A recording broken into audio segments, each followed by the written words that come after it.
Welcome to Stories of Impact. I'm writer-producer Tavia Gilbert, and every first and third Tuesday, usually, journalist Richard Sergey and I bring you conversations about the art and science of human flourishing. Over the last 10 months, we've brought you episodes that span subjects including music and dance, happiness, education and faith, healthcare and human rights.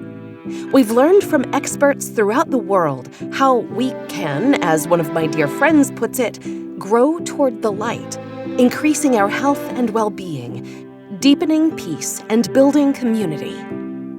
In addition to the through line of human flourishing that centers each of our explorations, the common denominator is human culture.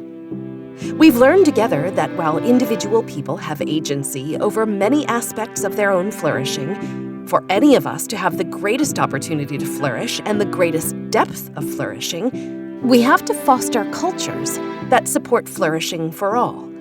And we've learned that we are at our best when we recognize cultural intelligence and examples of human flourishing beyond our own borders. But what is culture? How is culture transmitted? And what is unique about human culture compared to our closest animal species relatives? Today's conversation answers all these questions. Meet Dr. Cristine Legare, professor of psychology at University of Texas at Austin, whose research into the foundations of cultural intelligence has been supported by Templeton World Charity Foundation funding. Let's start with my first question. How do we define culture? Culture is a suite of knowledge systems, technologies, toolkits transmitted within populations across generations. Culture is a moving target. It changes, it increases in complexity. Culture accumulates over time. The more human brains that contribute to a body of knowledge, the more it changes, the more complex it gets. And we transmit this to our children and to others in our environment. What questions does Dr. Legare's research hope to answer? This project provides insight into what makes humans unique, cognitively, culturally, and socially. The objective of the research that we're doing is to try to understand, both from a developmental perspective as well as from an evolutionary perspective, the kind of building blocks of culture and cultural learning. So to try to understand what the kind of cognitive infrastructure that underlies cultural complexity as well as innovation, tool innovation, technological innovation, differences between the species and how that develops over time. Dr. Legare points to the differences in cultural intelligence between humans and the chimpanzee, our closest primate relative, and offers this interesting comparison. While chimps have roughly the same technological repertoire that they've had for thousands of years, human children are using iPhones. What accounts for that vast difference in cultural intelligence? There are multiple differences that can explain technological complexity between, say, chimpanzees, for example, and humans. One explanation is surely neurological and cognitive, but there are many other explanations for this. One is the kind of human obsession with the beliefs and thoughts and knowledge of other humans. So we are deeply interested in what other humans know. We're interested in acquiring that knowledge ourselves, even at our the very youngest ages. Young children are interested in acquiring the knowledge of others. What children have is a repertoire of cultural learning strategies. Children learn through observation, by watching others in their environment. They learn through participation, so by following along in the activities of others. They learn through imitation. They also learn because other people in their environment, their parents, their teachers, teach them. So they have a whole repertoire of processes that they use to learn culture. They have a very flexible and powerful toolkit of learning strategies at their disposal. So it's our preoccupation with others and what they know through social learning that can explain this really massive difference in content knowledge. Not only that, we of course have these massive stores of cultural knowledge that we can access, many cultural reservoirs of knowledge. Many other animals have the capacity to learn using some of those learning strategies. We're certainly not the only animal that learns by observing, but we are the only animal probably that learns through teaching. It's the constellation of those learning strategies and the flexibility with which we can deploy them that makes us incredibly powerful social learners. And an essential aspect of what makes us human is that social nature. Humans naturally function in societal groups. In our species, cognition has evolved in the context of group living, group interaction. So all of the cognitive activities of humans generally and human children in particular exists in a social context. So the content of our thoughts are shaped by our interactions with other people, not just our direct interactions, but our interactions with the products of people, which is cultural artifacts, technologies, bodies of knowledge. This is in many ways quite different from our closest relatives who don't have bodies of accumulated cultural knowledge stored in books and computers and oral traditions, for example. So although all other primates interact quite extensively with members of their own species, the unique features of human culture are this kind of accumulation of cultural knowledge that we have access to. Our drive to learn is unmatched by any other species. So we're characteristically curious. We learn not just because we have a particular problem to solve, although that, of course, does drive our curiosity. We're interested in discovery. We're surprised by inconsistency. We have a tremendous appetite for understanding more, for learning more, for innovating, developing better ways of doing things that is just uncharacteristic of any other animal species. So we're learners, and we're deeply interested in understanding why things work, why people act the way that they do. We're curious about not just our physical environment, but also our social environment. The human brain is primed from earliest moments to seek opportunities to learn through independent exploration. And children also learn, of course, when they're taught by others. In fact, the willingness of adults to teach children is also unique to the human species. They also learn through active exploration and kind of firsthand experimentation in the world around them. So they're learning using a variety of different learning processes, imitation, exploration, observation, but they're also being taught by peers, by teachers, by their parents. Human parents spend an enormous amount of time teaching their children, modifying particular activities to be maximally comprehensible to a young child. They'll include their young children in ongoing activities they're engaging in, despite the fact that they basically just get in the way and slow down the activity. But we tolerate that because one of our primary goals is to educate our offspring. Humans have learned how to intentionally transmit cultural intelligence to a wide audience, starting with its youngest constituents. Basically, as early as you can study children's imitation, children are imitating everything their caretakers are doing, their siblings are doing, other members of their community are doing. And the careful and close attention to the knowledge and toolkits and beliefs and values of others around you, over time, there's a ratcheting effect. And the amount that juvenile humans have it's truly tremendous. So many, many years of careful attention and learning from others around us creates vast repertoires of knowledge. And then, of course, the cultural transmission systems we have in place, educational systems, literacy, numeracy, information technology, provides ever more complex bodies of knowledge. From birth, young children are working to learn how to become what members of whatever community that they are born into. They're working on learning the languages of the community that they're part of by listening in, by imitating the speech of those around them.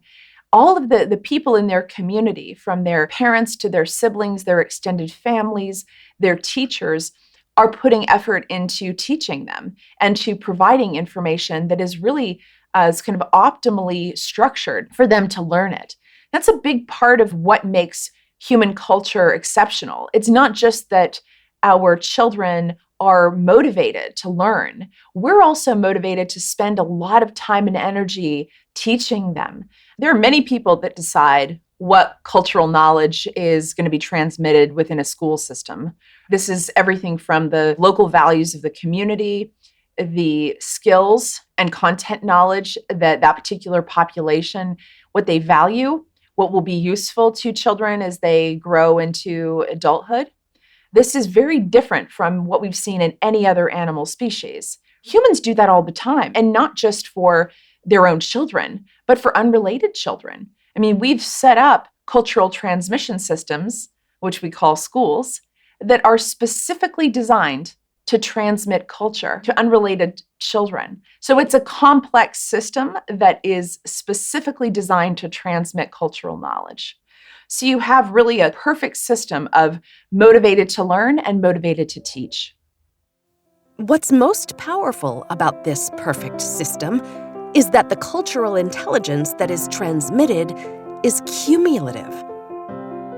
All of these cultural transmission systems we've developed over, thousands of years, literacy and numeracy, more recently computer technology, allow us to store, to transmit, but also to build upon the insights of previous generations. The reason we have an iPhone now is that we've been able to accumulate the many, many, many insights in previous generations that have led up to the current technology. That isn't the product of one generation. That's the product of many, many iterations of the technology that forms the basis for the iPhone. Many brains and many minds are contributing to this technology, a vast network that spans hundreds, even thousands of years. The kind of innovation exemplified by the iPhone is a direct result of cumulative cultural intelligence, says Dr. Legare. Innovation and cumulative culture are deeply interconnected. Innovation allows you to build upon the insights of previous generations, but also to add to them, to modify them, to meet current demands, to solve critical problems. So you really need both of those processes to get more complex, more diverse, more useful repertoires of cultural knowledge. A big reason that we innovate and create new technologies is because they are useful for the communities that we are part of. So a big part of innovation is it's not just developing something entirely new, it's combining novel insights in new ways. It's putting pieces together in ways that have never been combined before. How does innovation work?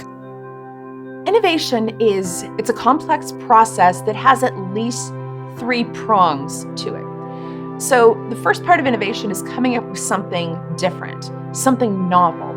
The next part of innovation is coming up with something that is useful and better than what came before. And then, just as importantly, it needs to be adopted by others. So it needs to be taken on and recognized by groups and populations as something that's useful and something that they want to use within their own communities.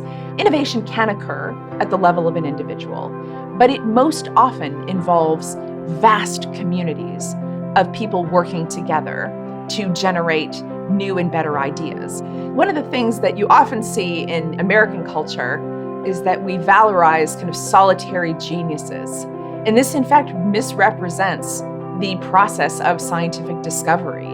All major discoveries are the process of the synthesis and accumulation and recombination of the insights of many, many, many people working together. If you actually wanted to give a list giving full credit for the iPhone, there would be hundreds, thousands of names on that list. Steve Jobs is just the figurehead of a cultural product of thousands of people in many, many countries around the world. Dr. Legare emphasizes the point that human culture is never developed by one solitary genius. Culture has always developed because of collective consciousness. Human culture is possible only because of cooperation. I mean, there are a lot of challenges associated with cooperation. The good news is that we're tremendously good at cooperating. Even very young children are motivated to cooperate. They're pro-social, they're interested in facilitating and helping others. So we harness this really kind of core feature of humans and scale it. I mean, really, the problem is not, are we able to cooperate? We're tremendously cooperative. The challenge is, how do we harness our tendency to cooperate at a scale that is really unprecedented in human history? So we have the capacity to do this. Even really young children have the capacity to do this. So how do we scale it?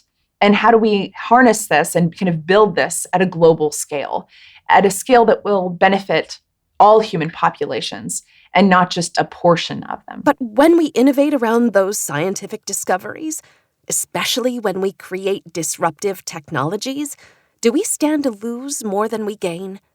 Is there an inherent danger in innovation and the resulting transformation of our culture? All cultural technologies transform human cognition.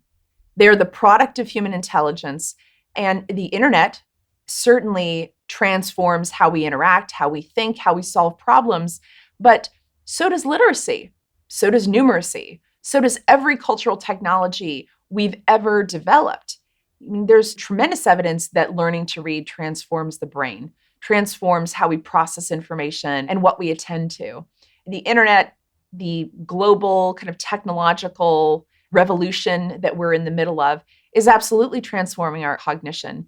And every new technology has pros and cons associated with it. Human history is a long line of culture being created and culture being lost. So most languages that have ever been spoken have been lost over the course of human history. Most of the technologies that humans have developed, or many of them, have also been lost.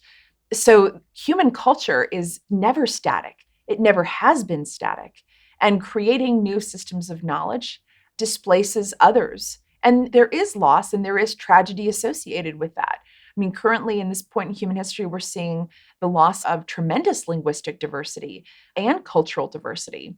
We're also seeing access to information in ways that have never before been possible, connections between groups of humans that have never been possible in the past, opportunities for an incredibly diverse array of different cultural communities and populations, being access to technology, to global decision-making that was never possible in the past as well. So we're more interconnected. We communicate more than ever before, which I think is tremendously positive. But there's always loss associated with gain. It always has been. Digital technology has, of course, been profoundly disruptive in modern human society.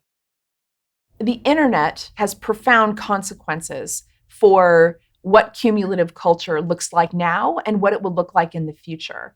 The internet allows you to access information at a very rapid rate and means that you can in many ways outsource a lot of knowledge. So it's no longer necessary to memorize certain bodies of knowledge because you can easily type a few words into Google and immediately have access to that information. So it gives us access to much larger bodies of knowledge that are very, very widely distributed and are not contained in the actual brain of individuals. It has implications for things like navigation, right? So relying on navigational software often means we attend less to our immediate environment. So it gives us breadth, but it also changes how we process information. There are compromises between depth and breadth. It means that our firsthand experience with particular toolkits, systems of knowledge, and even with particular people is more limited. So that kind of firsthand lived experience is something that we're getting less of. And you can see this in the formal schooling environments that children experience. A lot of what they're learning isn't through firsthand experience. It's through books, it's through the internet, it's through learning in decontextualized environments. That firsthand experience, which for some skills is really critical, you've ever tried to go fishing by learning, of all of your previous experiences by watching YouTube videos, that actual experience of fishing is a challenge. There isn't really any replacement for firsthand experience for a lot of important skills and knowledge. We still need that component, and the internet simply can't provide that for us, at least not exclusively. Digital technology has a particular way of impacting human culture. Digital screens change the dynamic of the social interaction. It can also change the conclusions that we draw from the interaction. And it both increases and decreases the amount of control that we have over the information that we're receiving from other people. So does this mean that Dr. Legare is gravely concerned about digital technologies that will become more ubiquitous, such as artificial intelligence? She says no. Artificial intelligence has both very positive and probably negative implications for human culture. Positive implications are that we can process information digitally at much more rapid rates with much higher levels of accuracy than we ever have before. So artificial intelligence has transformed many of our industries, our medical industries, our technological industries, but I don't have particular worries about this technology. There's also a lot of problems that the human mind appears to be truly unique in its capacity to solve. So we don't have AI solutions for a lot of the tasks that humans are uniquely good at. Innovation would be one tremendous example of that. So our ability to synthesize information in novel ways, come up with new ideas, is unparalleled and is not matched by AI technology. So using it to supplement our intelligence, I think, is the path forward, not to replace it. I think there is no replacement for human intelligence. While she may not be intimidated by technologies like AI, Dr. Legare does recognize that the innovations and disruptions sparked by cumulative cultural intelligence create challenges for the cultural transmission systems we've historically relied on. The systems that we put in place, whether they're elementary schools, high schools, universities, often lag behind the speed of technological progress. And this is one constant source of tension, that we need cultural transmission systems to be as flexible as the pace of technological change. And often, large administrative systems are not as nimble as we might want them to be, which is one of the reasons why educational reform is such a popular topic. We need our educational systems to be responsive to the changes in our economy and our technologies that are changing at just a breakneck speed currently. The goal of educating children, the goal of child rearing, is to equip them with the skills and the knowledge they need to be successful as an adult in the community that they live in. So ideally, schools should be preparing children to be successful adults in the communities they anticipate living. So one of the current challenges is that with globalization and really extraordinary levels of mobility, adults can live in any corner of not just the country, but any corner of the globe.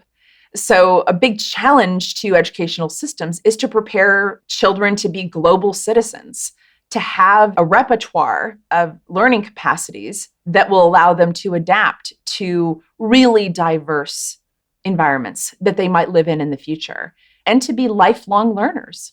And while children continue to learn in the same experiential way they always have, and to be taught by adults as they have for millennia, the circumstances in which they're learning and the demands for what they're learning have not remained static. Child rearing has changed in a great variety of different ways, even in the past 10 years. We are raising our children in environments that are evolutionarily novel, to say the least. The number of children that we have has decreased on average for a great variety of interesting and complex reasons. So we have smaller families. We're also outsourcing childcare in ways that has been really unprecedented. It's not at all uncommon to have your young child in the care of people who are not your biological relatives and to spend most of their day around unrelated children who all happen to be pretty much the same age. So we're raising our children in environments that have been constructed to maximize the efficiency of cultural transmission, where we're expecting our young children to learn very large bodies of knowledge in very short periods of time. For the first time in human history, our cumulative cultural intelligence is tasked with creating not only a citizen who participates in the culture of a village or a region, but in the culture of an entire planet. And that brings with it serious challenges. You can go to Lusaka, Zambia, and find businesses, corporations, schools that resemble cultures that are, thousands and thousands and thousands and thousands of miles away. So there's been tremendous exchange in language, in cultural technology, in values and belief systems. There's absolutely a global culture that is not necessarily democratic always. So there are lots of concerns, I think, about certain cultural groups dominating that conversation and excluding others, be it the dominance of the English language, for example, in global commerce and communication. That would be one example. So, going forward, that global culture should ideally represent the dazzling diversity of human culture rather than kind of the hegemony of one or two dominant groups. So figuring out how to create a more democratic and inclusive global culture should be a top priority. We're stronger with the diversity. I mean, that's a big part of what drives innovation, right? The more ideas you have, the better ultimately your solutions will be. Why not include the best ideas from every corner of the globe rather than just consider a small spectrum of the human population and their voices and beliefs? Channeling cumulative cultural intelligence to uphold systems that support equality and justice for all is no easy task.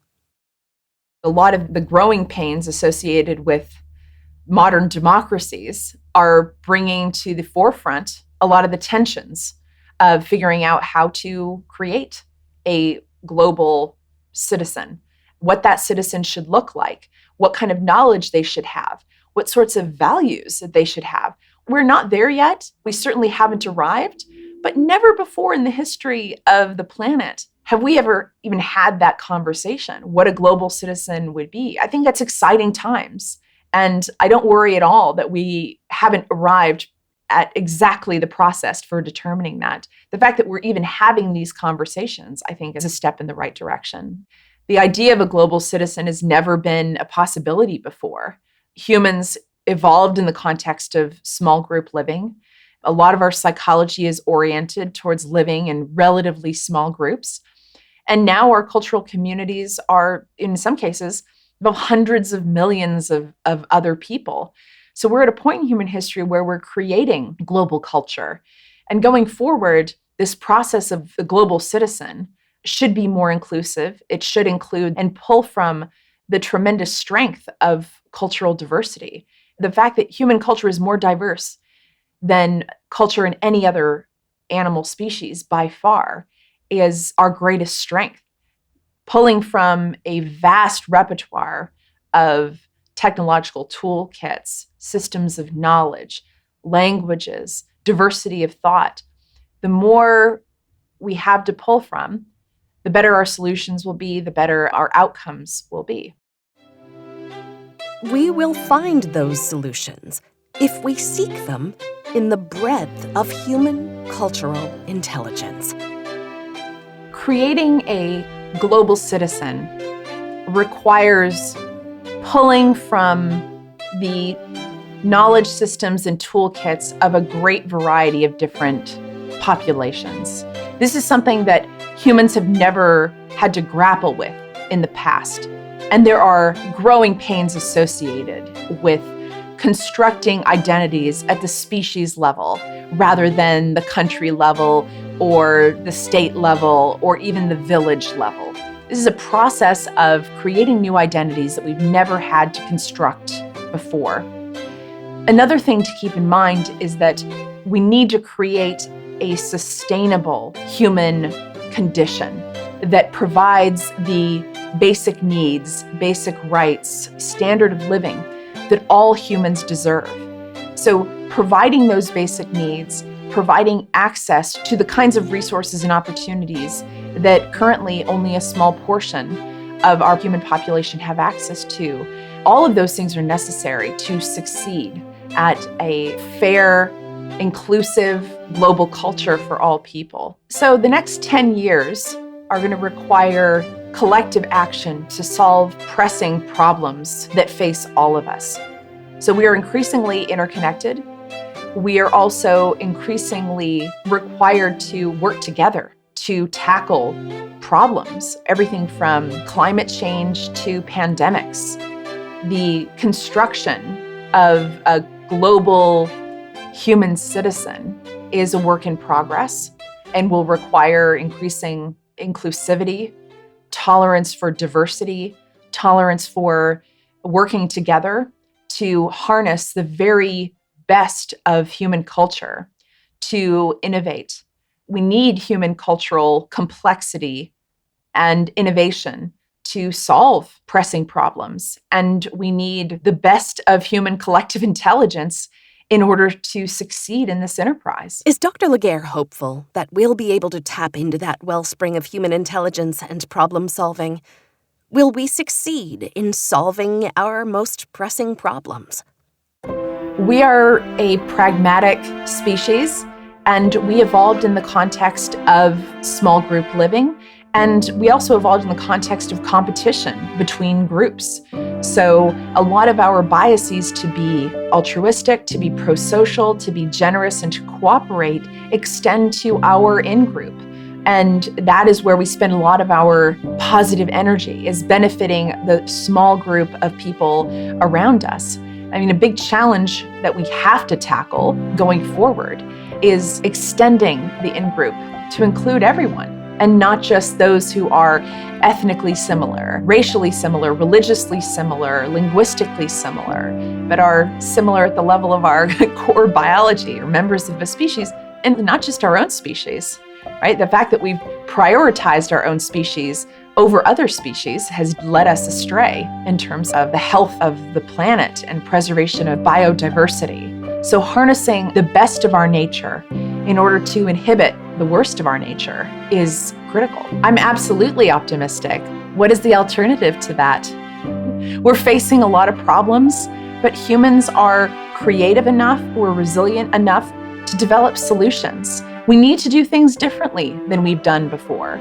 We're at an unprecedented point in human history, and we need the very best of all human cultural insights and belief systems and systems of knowledge in order to tackle these problems. The only path forward is to work together and to do things better than we've done in the past. A lot of our old ways of knowing and proceeding are ineffective, and I think there's collective recognition of that.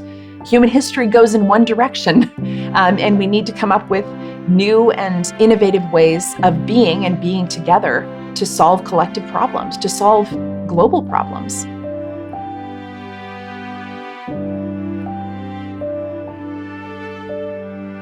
We'll be back in 2 weeks with the penultimate episode of our season, this time with an exploration of the Chestnut Tree, once a foundation of American culture.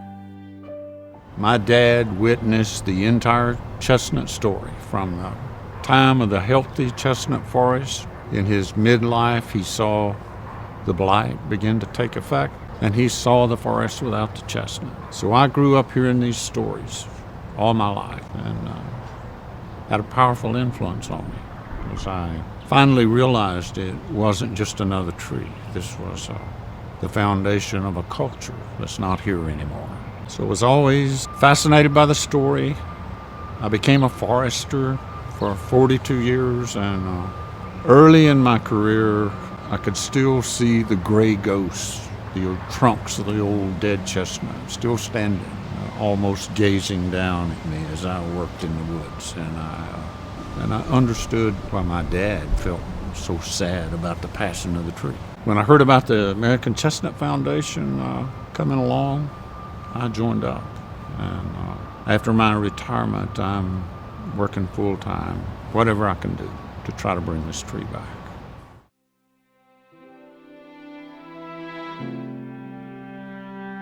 If you appreciate the Stories of Impact podcast, please follow us and give us a 5-star rating and even a short review.